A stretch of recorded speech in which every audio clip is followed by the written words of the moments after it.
What I thought I'd talk to you about today is a very unusual rescue that we did about a year ago, a year and a half ago. And the reason why I want to talk about it today is because we now have film footage available of that rescue. So the rescue involved 32 sheep and 9 cows. And the 32 sheep came to us from the University of Guelph. They were part of a program that involved live terminal surgeries. The students would take the sheep, do surgeries on them, and then kill them. And we had got that stopped, but the sheep were a part of that leftover program. So we agreed to take those sheep and find them homes. What's interesting about these sheep is that when you see all 32 together in the barn, they all look the same. But when we actually took pictures, you see how individual these animals are, very much like we are. But we tend to think of food animals in vast numbers without actually looking at the individual faces. So the film footage is of the 5 remaining sheep of the 32 in which we found homes, which are they were the last 5 going to the sanctuary. In the barn where we cared for the sheep, a farmer moved in 9 cows. And the person who was taking care of the sheep, Siobhan Poole from Cedar Row Farm Sanctuary, of course, fell in love with these cows. And we agreed that we would rescue those animals as well. What's interesting about these 9 cows as well is that they're just ordinary cows. They were bought up by a farmer from who knows where. There's nothing unusual or special about them.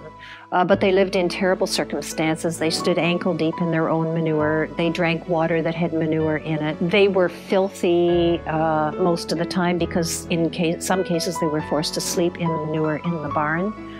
And so this was a really wonderful rescue. We actually found a farm who would take the 5 sheep and the 9 cows, which is not an easy thing to do.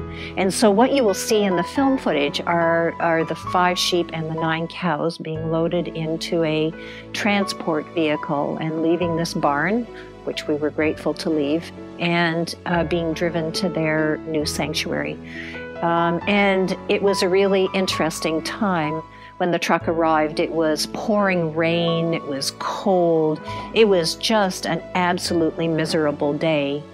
And yet, when the truck opened and these 9 cows walked off the truck into a sanctuary and into safety, everybody that was there cried.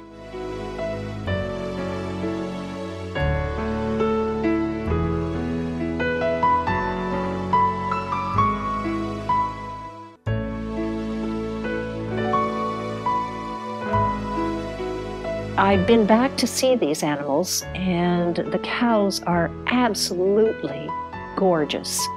They're beautiful, they're well cared for, they're obviously peaceful, is the way I would describe them. It's a really wonderful story to see animals that you know would have either ended up, as in the case with the sheep, as live terminal surgery victims, or in the case of the cows, been trucked off to a slaughterhouse, and instead they were taken to a sanctuary and they now have a new home.